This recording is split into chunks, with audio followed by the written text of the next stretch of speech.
उलमाए अहले सुन्नत बेलगाम की जानिब से सैयद बदरुद्दीन शाह मस्जिद न्यू गांधी नगर में एक प्रेस कॉन्फ्रेंस रखी गई थी, जिसमें शहर के अहले सुन्नत जमात के तमाम उलमा और जमातें हाजिर रहीं, जिसमें उलमाए अहले सुन्नत वसीम रिजवी के कुरान शरीफ को लेकर दिए गए बयान पर अपना गुस्सा दिखाते हुए वसीम रिजवी की सुप्रीम कोर्ट में दाखिल PIL को तुरंत खारिज करते हुए उसे सख्त से सख्त सज़ा देने की मांग की गई।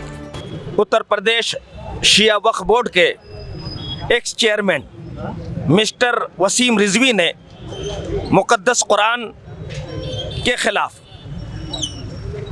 जो बकवास और बेहुदा बयान दिया है और उसी पर बस नहीं किया बल्कि उस शख्स ने सुप्रीम कोर्ट में अर्ज़ी दाखिल करके कुरान को बदलने और उन आयतों को हज़फ करने का डिमांड और मांग किया है। कुरान अल्लाह रब्बुल इज़्ज़त की मुक़द्दस किताब है जो 1400 साल से अपनी असली हालत पे है। इंशाअल्लाह क़यामत तक मुकम्मल कुरान अपनी असली हालत पे रहेगा। उस शख्स ने इस तरह का डिमांड करके और इस तरह का बेहुदा बयान देकर करोड़ों कुरान के मानने वाले मुसलमानों का दिल दुखाया है और हमारे मुल्क के अमनो शांति भाईचारगी को खतरा लाहिक कर दिया है।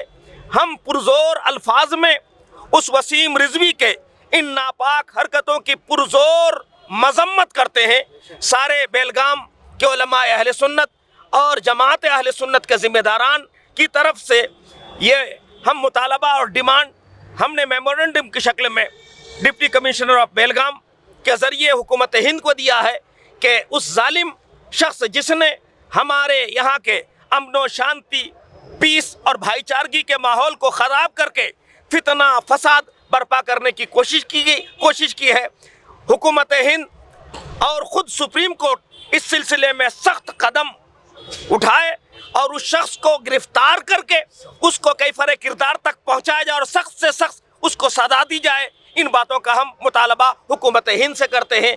हमें उम्मीद है कि इन नाजुक हालात में जब पूरी दुनिया के मुसलमान बिलखुसूस हिंदुस्तान के 25 करोड़ से ज़ायद मुसलमानों को आहत पहुंची है ना, उनको तकलीफ़ हुई है उनके ईमान और अक़ीदे के सिलसिले में, हमें उम्मीद है कि हमारी हुकूमत संजीदा होकर न सिर्फ उसको बल्कि अगर उसके पीछे कोई ताकत है, क़ुव्वत है जो हमारे मुल्क के अमन और शांति के दुश्मन है, हमारे भाईचारे के दुश्मन है, तो उनको भी गिरफ्तार करके सख्त से सख्त सज़ा दी जाए ताकि उनकी ये सज़ा दूसरों के लिए इबरत बने और फिर इसके बाद मुक़द्दस शख्सियतों, मजहबी धार्मिक हस्तियों के बारे में या मुक़द्दस पवित्र कुरान के बारे में इस तरह की कोई बकवास आइंदा कोई करने की हिम्मत और जुरात ना कर सके। मुफ्ती मंजूर आलम मिसबाई इन्होंने कहा कि वसीम रिजवी ने कुरान शरीफ की गुस्ताखी के साथ साथ खुलफाए राशिदीन की शान में भी गुस्ताखी की है, ये नाकाबिले बर्दाश्त है। मैंने कुरान पाक के ताल्लुक से बातें करते हुए एक अहम इशू और भी है आमतौर पर जिसको हम फरामोश कर जाते हैं। उस मलऊन शख्स ने न सिर्फ कुरान पाक पर गलत इल्ज़ामात लगाए हैं, बकवास किया है, बल्कि उसने अपनी बदअक़ीदगी को जाहिर करते हुए खुलफाए सलासा खलीफाए रसूल अफजलुल बशर बादल अंबिया बित्तहक़ीक़ सैयदना सिद्दीक़ अकबर, सैयदना फ़ारूक़ आज़म, सैयदना हज़रत उस्मान गनी रिदवानुल्लाह ताला अलैहिम अजमईन, जो अल्लाह के पैगम्बर अलैहिस्सलाम के खलीफा बरहक़ हैं और कायनात के अंदर जिनको अल्लाह के नबी ने जन्नत की बशारत दी है, और हमारा मज़हब और दीन उन्हीं नुफूस क़ुद्सिया की जद्दोजहद और मेहनतों से हम तक पहुँचाया है। उनके हमारे ऊपर एहसान सिर्फ हम पर नहीं बल्कि ख़ुद अल्लाह के पैगम्बर अलैहिस्सलाम ने फरमाया, कायनात में जितने लोगों ने मुझ पर एहसान किए हैं सबका मैंने बदला चुका दिया है, सवाए सिद्दीक़ अकबर के, उमर फ़ारूक, जिनके बारे में अल्लाह के पैगम्बर ने फरमाया अल हक़ अला लिसान उमर, उमर की ज़बान पे अल्लाह पाक ने हक़ रखा है। इन नुफूस क़ुद्सिया के सिलसिले में उस कमबख्त ने गलत इल्ज़ामात लगाए हैं, उनकी तौहीन की है, लिहाजा हम अहले सुन्नत वल जमात के लोग उस बदबख्त बदअक़ीदा राफ़ज़ी और शिया के इस बकवास की भी पुरजोर मजम्मत करते हैं। अना अल्हम्दुलिल्लाह अज़मत सहाबा हमारा दीन का हिस्सा है। अल्लाह के पैगंबर ने इरशाद फरमाया, जिसने सहाबी को गाली दिया वो जहन्नम के कुत्तों में से एक कुत्ता है। यकीनन वसीम रिजवी इस हदीस पाक के बमौजिब यकीनन जहन्नम के कुत्तों में से एक कुत्ता है। अल्लाह पाक उस जहन्नमी कुत्ते को और इसी तरह बातिल ख्याल रखने वाले दूसरे बदअकीदों को भी दुनिया और आखिरत में जिल्लत और रुसवाई से दोचार करें। हाफिज़ नज़ीरुल्लाह कादरी इमाम और ख़तीब हेड क्वार्टर शाही मस्जिद, इन्होंने वसीम रिजवी की इस हरकत को नई न बताते हुए उसकी पुरानी हरकतों को बयान किया। वसीम रिजवी तो सिर्फ कठपुतली है, इसके पीछे इस्लाम के दुश्मनान का हाथ है।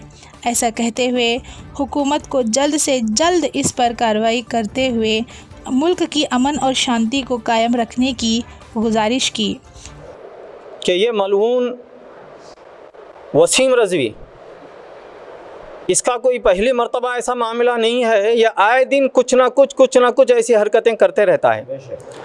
पिछले भी 2 साल पहले उम्मुल मोमिनीन सैयदना आयशा सिद्दीक़ा रज़ियल्लाहु ताला अन्हा के शान में भी इसने गुस्ताखी की इसी तरह की। उस वक्त भी तमाम मुसलमान अपना रद्द अमल ज़ाहिर किए, मगर उसके बावजूद भी हुकूमत ने उस पर कोई एक्शन नहीं लिया है। हम हुकूमत से मुतालिबा करते हैं कि इस तरह से नज़रअंदाज करना हिंदुस्तान के अमन को ख़तरे में डालना है, लिहाजा ख़ास तौर से इस पर एक्शन लिया जाए, एक बात। और दूसरी बात यह है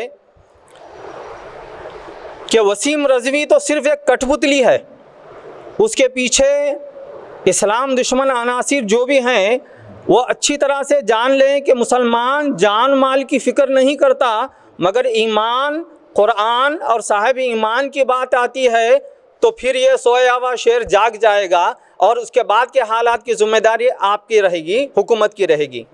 इस बात को ख़ास तौर से हुकूमत नोटिस ले इस बात का, और बार बार ईमान और अक़ीदे को झंझोड़ करके, ईमान और अक़ीदे पर हमला करके मुसलमान को जो है आजमाइश में ना डालें। लिहाजा हम हुकूमत से ये गुजारिश करते हैं, तमाम तफसीलात तो मुफ्ती साहब बयान कर चुके हैं, मगर साथ ही साथ क्या है, मुसलमान जब कोई रद्द-ए-अमल ज़ाहिर कर रहा है, कानून के दायरे में रह कर के कोई एहतजाज कर रहा है, तो हुकूमत की भी ज़िम्मेदारी होती है कि उसको संजीदगी से लें, उसका संजीदगी से नोटिस लें उसका, और उसके ख़िलाफ़ ऐसे लोगों के ऊपर कुछ ना कुछ कार्रवाई करें। अब जैसा कि मुफ्ती साहब ने खुलासा किया है, तो इज्तिमाई तौर पे तंजीमें वगैरह तो जो है उसके ख़िलाफ़ FIR दर्ज करेंगे ही करेंगे, मगर कसरत से मैं गुजारिश करता हूँ कि समाजी कारकुन हजरात या बड़े लोग जितने भी हैं जो कि समाज में अपना एक मुकाम रखते हैं, इनफरादी तौर पे भी कसरत से जो है इसके ख़िलाफ़ कानूनी कार्रवाई करें और उसके ख़िलाफ़ जो है FIR दर्ज करें। मुश्ताक अशरफी इन्होंने कहा कि कुरान शरीफ को सिर्फ अपने घरों की जीनत न बनाएं, बल्कि उसे रोज़ाना पढ़ने की आदत भी बना लें। कि एक हाफिज़ कुरान को रमज़ान के महीने में दावत दी गई, खाने के लिए आए, जिस कमरे में थे पैसे चोरी हो गए। मियाँ बीवी 2 ही थे। बीवी ने शोर उठाया कि हाफिज़ साहब पैसे चोरी करके ले गए, लेकिन इज़्ज़त नफ्स की खातिर उसके शोहर ने भी हाफिज़ साहब से कुछ नहीं बोला। दूसरा माह रमज़ान आया तो लोग जब दावत दे रहे थे, वही हाफिज़ को जो है दावत दे करके जब वो बुलाया कि भाई आओ, सब दावत दे रहे, मेरी भी है, तो आने के बाद वो बड़ी मोहब्बत से आए। उसका दिल रहा नहीं गया, दावत देने वाले का, मेज़बान का, कहा हाफिज़ साहब पिछले साल मेरे पैसे चोरी हो गए, शायद पैसे आपने उठाए। हाँ मैंने पैसे उठाए। ये कहना था कि वो कहा हाफिज़ साहब आप इतने अच्छे हो करके ऐसी घटिया हरकत करते हैं। तो हाफिज़ साहब रोने लगे, या अल्लाह बचा ले, या अल्लाह माफ़ फरमा, या अल्लाह मैं तौबा करता हूँ, या अल्लाह सब पे रहम फरमा। तो बीवी भी ज़ोर से अंदर से कहने लगी ये कितने बड़े चोर हैं। तो उसने कहा, हाफिज़ साहब कहते हैं कि अय मेरे भाई, मैं चोरी करने के इल्ज़ाम पर पकड़ा जाने की वजह से मैं शोर और गुल और तौबा नहीं कर रहा हूँ कि तुम्हारे पैसे यहाँ रखे थे, पंखे की हवा से उड़ रहे थे, ये पैसे कहीं और न जाए। मैंने कुरान में रखा था, 1 साल मुकम्मल हो रहा है लेकिन तुमने कुरान नहीं पढ़ा है। तो मेरे भाइयों, कुरान की तिलावत करो। ये अल्फाज कहने से, ये कुछ बोलने से नहीं होने वाला है। जान देने की बात, ईमान की बात, मोहब्बत की बात आती है तो कुरान मजीद की तिलावत करना चाहिए। मैंने बड़े बड़े सादात मशाइखिन को देखा, सुना। अभी भी हबीब मुश्तबा अल-इदरूस हफीज़हुल्लाह जो हैदराबाद के, अपने बच्चों से मेरे सामने कह रहे थे बेटा 5 मिनट कुरान पढ़। अमेरिका में फुटबॉल यूनिवर्सिटी में जो है वो पढ़ने के लिए, खेलने के लिए जा रहे हैं, कह रहे हैं कि बेटा तुम सिर्फ 5 मिनट कुरान पढ़। अल्लाह हम सबको कुरान की तिलावत की तौफीक अता फरमाए, और कुरान की तिलावत करेंगे तो कुरान पे मर मिटने का जज्बा भी हमें आ जाएगा। प्रेस कॉन्फ्रेंस के बाद डीसी ऑफिस पहुंचकर डीसी को अपना निवेदन देते हुए वसीम रिजवी की पीआईएल याचिका को सुप्रीम कोर्ट में खारिज करते हुए आईपीसी सेक्शन 295A और 153A के तहत इस पर कानूनी कार्रवाई करने की अपील की है। इसमें मुफ्ती मंजूर अहमद मिसबाही, मौलाना अली हुसैन कादरी, मौलाना सरदार नईमी, हाफिज़ नज़ीरुल्लाह कादरी, मौलाना मुश्ताक अशरफी, मुफ्ती फ़ैकुल कादरी, मुफ्ती शाहजहान, मौलाना अलाउद्दीन कादरी और दीगर उलमाए मौजूद थे। इसी सिलसिले में टीपू सुल्तान संघर्ष समिति ने भी डीसी को अपना निवेदन पेश किया।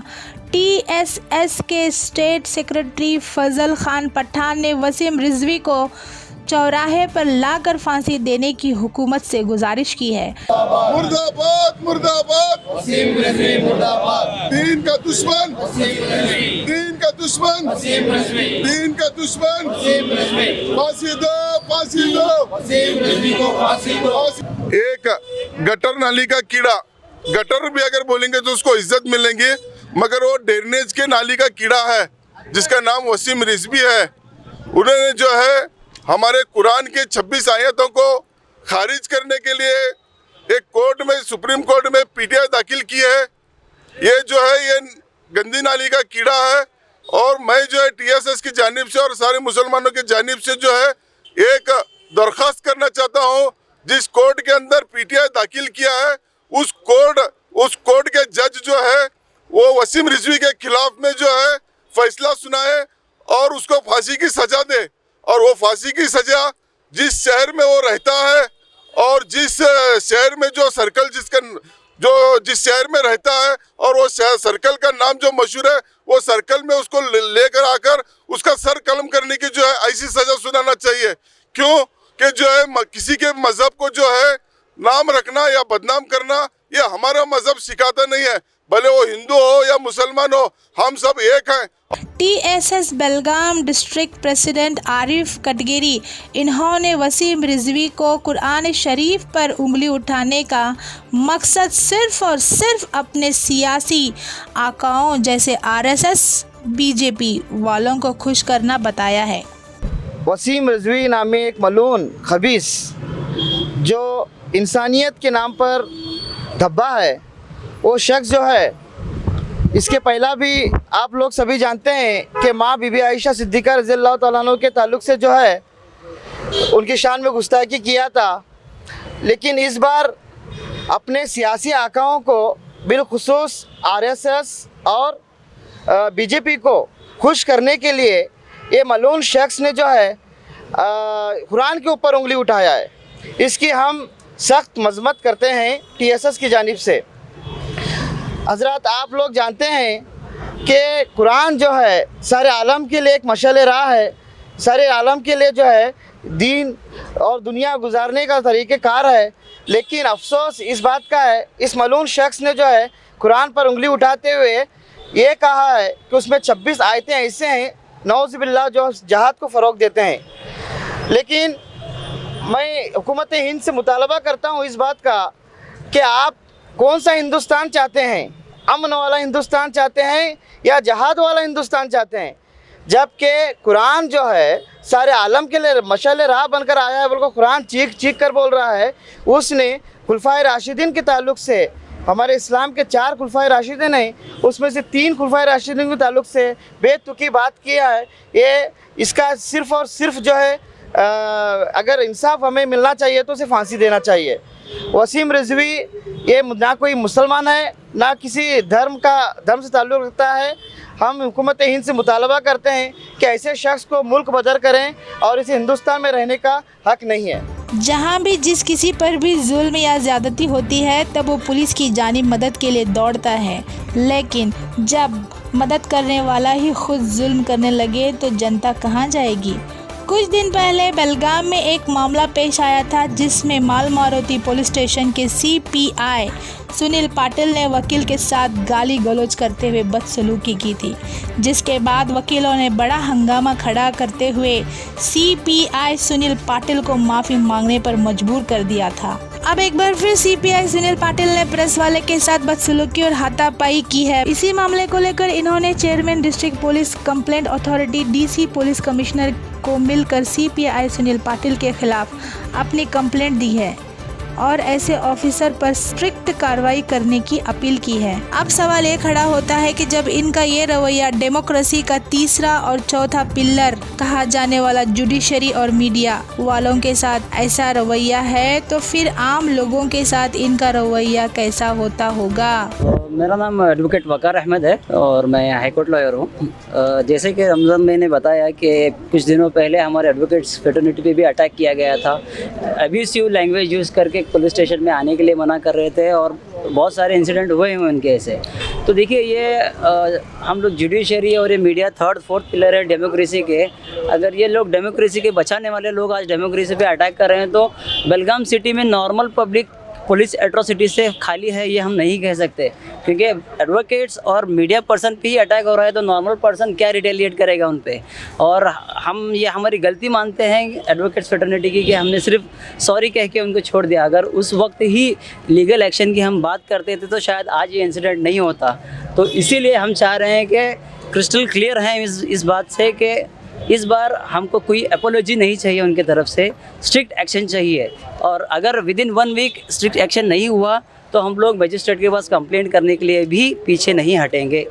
और ये जो इसका कंप्लेंट प्रेस रिलीज़ है वो सभी IGP, DGP और कमिश्नरेट सभी को पहुंचा दिया गया है। अगर कोई एक्शन नहीं लिया गया तो हम लोग ये भी मेंशन करेंगे कि इतने लोगों को इंटीमेट करने के बाद भी कोई एक्शन नहीं लिया जा रहा है तो हम लोग अपना जो फर्दर स्टेप है लीगल एक्शन लेने से पीछे नहीं हटेंगे। एक बार पीछे हम लोग मिस हो गए थे, अपोलॉजी करके पीछे हो गए थे, लेकिन इस बार इस केस में हम लोग स्ट्रांगली फेस करेंगे चाहे कोई भी ऑफिसर हो। और ये मालमारुति पुलिस स्टेशन के सुनील पाटिल की ये एक फर्स्ट इंसिडेंट नहीं है, ऐसे बहुत सारे इंसिडेंट हैं जो पब्लिक सामने नहीं ला रही है। तो हम लोग चाह रहे हैं कि मीडिया और एडवोकेट्स ही अगर हम पीछे हट जाएंगे तो इस सिटी का हाल बहुत बुरा होने वाला है। तो इस केस को हम आसानी से छोड़ने वाले नहीं हैं। जी हम लोग कमिश्नरेट को कंप्लेंट कॉपी पहुंचा दिए हैं और IGP और DGP को भी, और हालांकि CM साहब को भी हम लोग अपना लेटर पहुंचा रहे हैं। अगर कोई लीगल एक्शन नहीं लिया जा रहा है और हम लोग स्ट्रिक्टली कह रहे हैं कि हमें लीगल एक्शन चाहिए, अगर लीगल एक्शन नहीं लिया जा रहा है तो हम लोग अपने तरफ से प्राइवेट कंप्लेंट फाइल करेंगे मजिस्ट्रेट के पास में और वहाँ पे FIR के लिए, क्योंकि ये जैसे इन्होंने बताया जिस स्पीड से आके वो गाड़ी मार रहे हैं वो अटेम्प्ट टू मर्डर है। किसी अगर नॉर्मल आदमी करता है तो खुद पुलिस वाले ही अटेम्प्ट टू मर्डर के केस में उनको अंदर कर देंगे।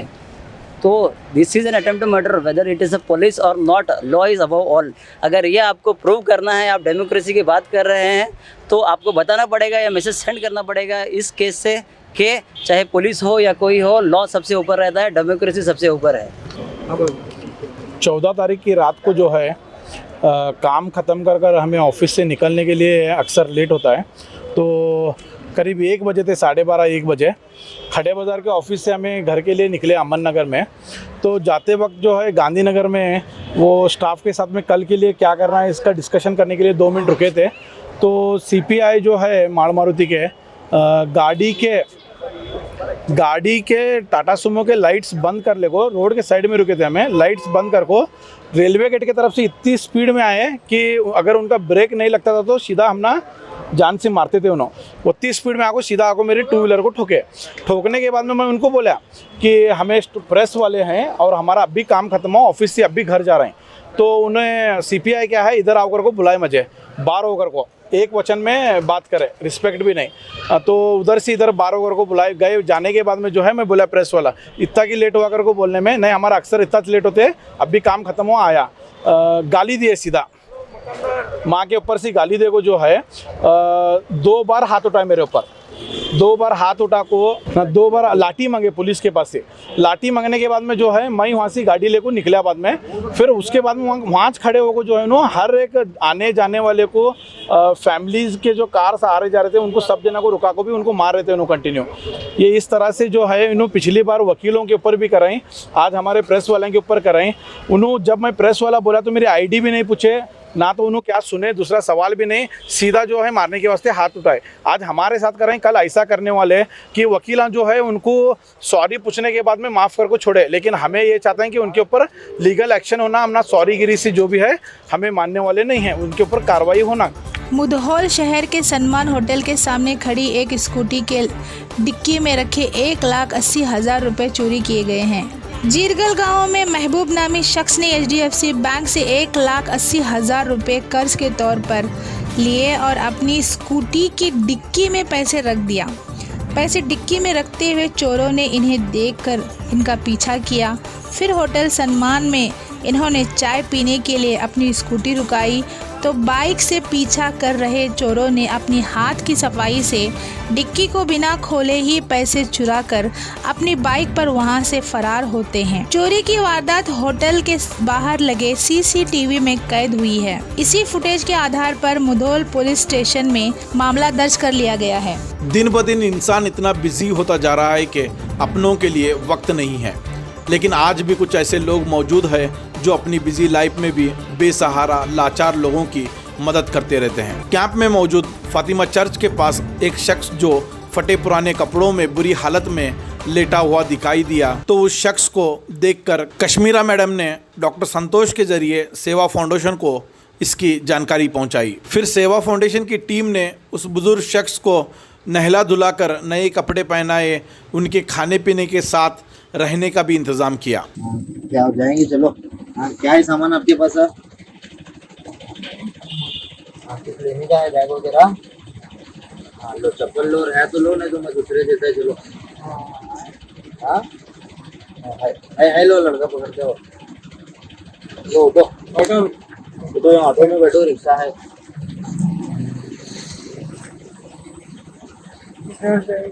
इधर ही नीचे कैंप में। हाँ उसने तुम्हारा बच्चा समझो, तुम्हारा बच्चा समझ के हमारे साथ में चलो। हाँ